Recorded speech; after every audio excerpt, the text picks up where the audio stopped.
میں یہ اس لیے بات عرض کرنا چاہتا ہوں کہ بعض لوگوں کا یہ خیال تھا کہ وہ کانگریس سے ملے تو پھر کانگریس سے یہ سب چیزیں کی. نہیں، یہ انہوں نے اپنے تجربے سے چیزیں سیکھی. یہ جو اصلاحی کام تھا اس میں انہوں نے بہت چیزیں سیکھی. بس یہ انہوں نے سیکھا پشتونوں میں ایک تعلیم کے ساتھ ساتھ جو انہوں نے ایک جرگوں کے ذریعے ایک پیغام لوگوں میں پیشا کہ آپ انتقام نہ کریں، انتقام کی سیاست. پشتونوں میں قبائلی دشمنیوں میں انتقام رائج تھا، ایک طرح سے رواج سمجھا جاتا. تو انہوں نے اس کے خلاف بات کی. انہوں نے کہا یہ غلط ہے، انتقام لینے سے معاف کرنا بہتر ہے.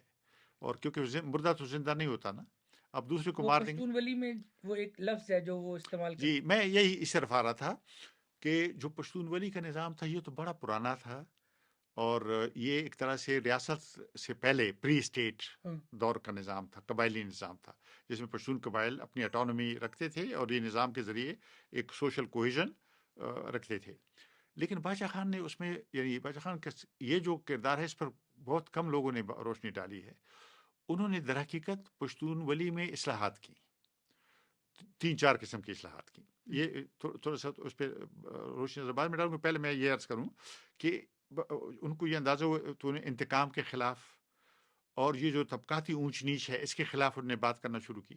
پھر انہوں نے کہا کہ یہ لکھے بغیر تو نہیں ہو سکتا، ہمیں کوئی لکھی ہوئی چیز چاہیے. تو انہوں نے کہا ہم رسالہ نکالیں گے اور رسالہ پشتو میں نکالیں گے تاکہ سب لوگوں کو سمجھ آئے. تو انہوں نے مئی 1928 میں پشتون کے نام سے ایک میگزین نکالنا کا فیصلہ کیا.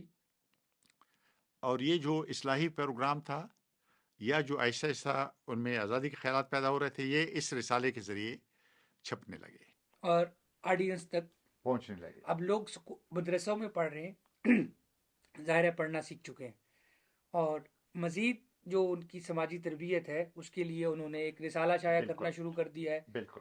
ہاں، اب انگریزوں کو تو مزید تکلیف بڑھ جائے گی. ایگزیکٹلی. لیکن یہ سلسلہ بڑھنے لگا اور ان کی حمایت بڑھنے لگی. وہ انہوں نے خود ہمیں بتایا، انہوں نے کہا کہ 1926 میں اس نے کہا کہ بہت لوگ اکٹھے ہوئے، ہم نے ایک میٹنگ بلائی اور اس میں بڑی تعداد میں لوگ آئے. تو کہتا ہے جب یہ جلسہ ہوا تو یہ مقامی خانوں کو پریشانی ہوئی کہ یہ کیا ہوگا. تو کہتے ہیں ہم نے ایک چھوٹا سا دفتر بھی بنایا تھا اپنا اس انجمن اصلاح افاقہ کا. تو کہتے ہیں ہم سے ملنے کے لیے خانوں کا ایک ڈیلیگیشن آیا. انہوں نے کہا کہ آپ کیا چاہتے ہیں. کہتے ہیں انہوں نے ایسے سوال کیا کہ آپ کا پروگرام کیا ہے. کہتے ہیں ہم نے کہا تو ہم تو ایک پہلی بات ہے کہ ہم آزادی چاہتے ہیں، پھر یہ کہ ہم انسانوں کی طرح تعلیم، تمدن اور اس کی یعنی قائدی کی اور ڈھنگ کی زندگی گزارنا چاہتے ہیں، اور ہم چاہتے ہیں کہ ہماری اولادیں جو ہیں وہ اس مشکلات کا شکار نہ ہوں جس کی ہماری پہلی نسلیں رہی ہیں. اس طرح ہم نے تشریح کی جو ہم سمجھتے تھے. کہتے انہوں نے کہا کہ اچھا آپ کا خیال کہ انگریز نکلے یہاں سے. کہتے ہم نے کہا کہ ہاں بالکل انگریز کو جانا چاہیے یہاں سے. انہوں نے کہا کہ انگریز کے پاس تو جہاز ہیں، ٹینک ہیں، اور انگریز کے پاس بمباری کرنے کا سامان ہے، وہ جائے گا تو وہ کہتے تھے یعنی وہ بم گرا کے جائے گا اور ہماری زمین پر بموں کے انبار بن جائیں گے، اس سے پہلے وہ نہیں جائے گا. کہتے ہیں ہم نے کہا جو بھی ہوگا، ہم غلط بات تو ہم ان کے وطن پر قبضہ کرنے کی بات تو نہیں کر رہے ہیں، ہم تو اپنے وطن کی بات کر رہے ہیں نا. اور وہ آئے ہیں باہر سے، ہمیشہ تو نہیں تھے یہاں، نہ یہاں کے رہنے والے ہیں اور نہ یہاں رہنا چاہتے ہیں. یا تو وہ لوٹنا چاہتے ہیں، ظلم کرنا چاہتے ہیں. وہ خیر ہم نے ان سے بحث کی. انہوں نے کہا اچھا چلیں، یہ تو ہم سمجھ گئے کیا ہوگا، لیکن یہ کہ انگریزوں کے جانے کے بعد کیا ہوگا. میں نے کہا کیا ہوگا. اس نے کہا کہ حکومت کون کرے گا. کہتے ہیں میرے ساتھ یہ جو ہمارے رضاکار تھے، غریب لوگ تھے، کسان تھے اور مزدور تھے جو مقامی. تو کہتے وہ بیٹھے تھے اور میلے کپڑوں میں اور سادہ کپڑوں میں. کہتے ان میں سے ایک تھا سالار، ابھی مجھے اس کا نام یاد آ جائے گا. کہتے کہ میں نے کہا انظر گل پشتو میں پاپولر نام ہے. انجیر کو انظر کہتے ہیں پشتو میں، انظر گل. یہ انظر گل کو میں نے دیکھا تھا بعد میں بھی، وہ تھا وہ کباب کی کڑھائی تھی اس کی چرسدے کے بازار میں. کافی جی کبابی تھے. ہمارے نوجوانی کے زمانے تک وہ ہم ان کی دکان پہ جاتے تھے. تو اس کو پھر انہوں نے سالار بھی بنایا اپنی، جو انہوں نے خدا ایک نان وائلنٹ فورس تنظیم بنائی تو اس میں سالار اس کو بنایا. کہتے میں نے کہا یہ انظر گل ہے. ایسے میں نے کہا چند نام اور لیے. انہوں نے کہا اچھا یہ کریں گے حکومت. تو کہتے انہوں نے چادریں کہتے بڈال میں ہو گیا، چلتے ہیں ان سے بات نہیں ہو سکتی. تو یعنی اس طرح سے ان کی سیاست ایسے پروان چڑھی. یعنی ایسے نہیں تھا کہ یعنی کانگریس سے کسی نے اور نے آ کے ان کو سکھایا کہ کیا آپ نے کرنا ہے، کیسے کرنا ہے. انہوں نے اپنے عمل سے سیکھا، تجربے سے سیکھا. تو میں کہیں پڑھ رہا تھا تو کسی نے ان سے پوچھا کہ آپ نے یہ جو نان وائلنس، عدم تشدد کا فلسفہ ہے، انہوں نے کہا میں سب سے پہلے تو اللہ کے رسول کی زندگی سے سیکھا ہے، پھر اس کے بعد ہمارے ہندوستان میں یہاں اسلام کا جو تصوف والا جو ایک پہلو ہے اس میں بھی یہی ہے، اسی طریقے سے لوگوں نے اسلام پھیلایا ہے. تو یہ بھی، اور پھر اس خطے کا جو مذہب یہاں جو پیدا ہوا ہے ہمارے اس خطے میں، یہ صوبہ سرحد افغانیہ جو بھی یہ خطہ ہے، تو یہاں بدھ مت مذہب کے طور پر پیدا ہوا ہے. تو وہ بھی دنیا میں وہ پرامن مذہب ہے.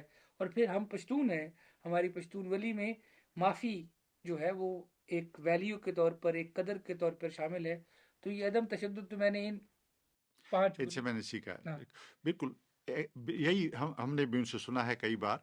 اور پھر یہ تھا کہ پشتونوں میں جو جنگیں ہوتی ہیں یا ہوتی رہی ہیں، اس سے بھی انہوں نے کہا کہ جنگیں بہت ہو چکی ہیں، ہم اب پرامن جدوجہد کریں گے. یہ جنگوں کو ہم خیر آباد کہیں گے، الوداع کہیں گے، اس کے بعد جنگ نہیں ہوگی. یہ ان کا، انہوں نے یہ بھی پشتونوں کی تاریخ سے اور تجربے سے انہوں نے سیکھا.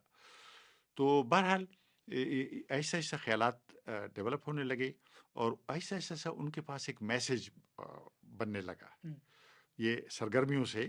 لیکن تھیوری اور عمل کا جو امتزاج ہے اور جدلیاتی تعلق ہے، ڈائلیکٹیکل ریلیشن شپ ہے تھیوری اور پریکٹس کا، اس میں ایسا ایسا سے ان کا میسج بننے لگا. انہوں نے کہا کہ خدا کی ذات تو بہت اونچی ہے اور بے نیاز ہے، اس کو انسانوں کی ضرورت نہیں ہے، اس نے یہ ساری چیزیں تخلیق کی ہیں، اس کی رب کی تخلیق ہیں. لیکن یہ جو رب کی تخلیق ہے ان کو ضرورت ہے، اور اگر ہم رب کی خدمت کرنا چاہتے ہیں تو اس کی مخلوق کی خدمت کرنی چاہیے.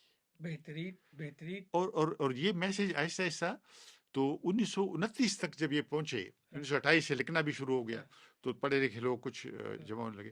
تو 1929 میں 2 چیزیں انہوں نے کی. ایک تو جو تعلیم یافتہ جو نوجوان تھے، وہ نوجوان ترک اور نوجوان افغان سے متاثر تھے. انہوں نے کہا کہ ہم نوجوان پشتون بنانا چاہتے ہیں. انہوں نے کہا بنا لیں. باچا خان نے کہا بے شک. تو نوجوان پشتون بن گئی. لیکن پھر یہ سوال ہوا کہ جو نوجوان نہیں ہیں وہ کیا کریں گے.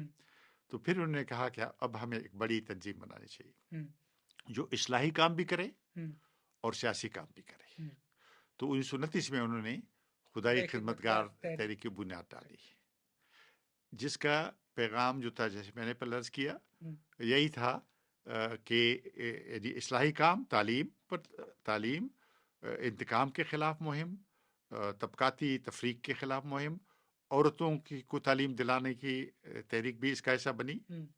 شروع میں مثلاً پختون رسالے میں جب مضمون چھپنے لگے تو باچا خان نے کہا، ساتھیوں نے کہا کہ خواتین کے مسائل پر لکھیں، اور خواتین کی تعلیم کے بغیر تو کوئی خاندان تعلیم یافتہ نہیں ہو سکتا. تو لوگوں نے لکھنا شروع کیا. مردوں نے لکھا پہلے، پھر کہا گیا کہ خواتین میں سے جو لکھ سکتی ہیں ان کو لکھنا چاہیے. لیکن شروع میں لوگ خائف تھے، تو خواتین اپنے نام سے نہیں لکھتی تھی. فلاں کی بیوی یا فلاں کی بہن یا فلاں کی بیٹی یا اس طرح سے لکھنا شروع کیا. پہلے ایک مردان کی خاتون تھی، اس نے پشتون رسالے میں اپنے نام سے لکھا اور کہا کہ عورتوں کی یہ حقوق ہے، یہ حقوق ہے، یہ حقوق ہے، اور ان کے ساتھ زیادتی ہوتی ہے. یعنی شادی میں اسے پوچھا نہیں جاتا، میراث ان کو نہیں، جو اسلام کے عین مطابق ہیں، لیکن ان کو نہیں ملتے یہ حقوق 100 سال پہلے. تو یہ جب چھپا مضمون تو اس پہ بحث شروع ہوئی. کچھ لوگوں نے کہا ارے وہ فلاں خاندان، اس کی دیکھیں وہاں پر ایسے خاتون پیدا ہوئی ہیں جو اس طرح کی باتیں کرتی ہیں. جب یہ بحث تھوڑی پھیل گئی، اس خاندان کے خلاف ایک طرح سے پروپیگنڈا شروع ہونے لگا، تو پھر باچا خان نے مداخلت کی. انہوں نے کہا کہ دیکھیں آپ کیوں یہ بات کریں، یہ کیوں اس طرح کی باتیں کرتے ہیں اس خاندان کے خلاف، اس میں کیا برائی ہے، اس نے جو کہی ہے کیا غلط بات کہی ہے. عورتوں کے ساتھ زیادتی نہیں ہوتی ہے، ہوتی ہیں تو پھر ہمیں اعتراف کرنا چاہیے. اصلاح تو تب ہوگی جب ہم مانیں گے. جب ہم مطلب علاج تو تب کریں گے نا جب بیماری کے بارے میں بیماری کے بارے میں ہم کہیں گے. کیا اور دوسری بات ہے کہ اپنے نام سے لکھی. اس نے کہا میں آپ سے ایک بات کرنا چاہتا ہوں. اس نے کہا دیکھیں ہم جو انسانوں میں سب سے بڑے آدمی کو مانتے ہیں وہ ہمارے نبی حضرت محمد صلی اللہ علیہ وسلم ہیں. ان کی آپ خاندان پر نظر ڈالیں.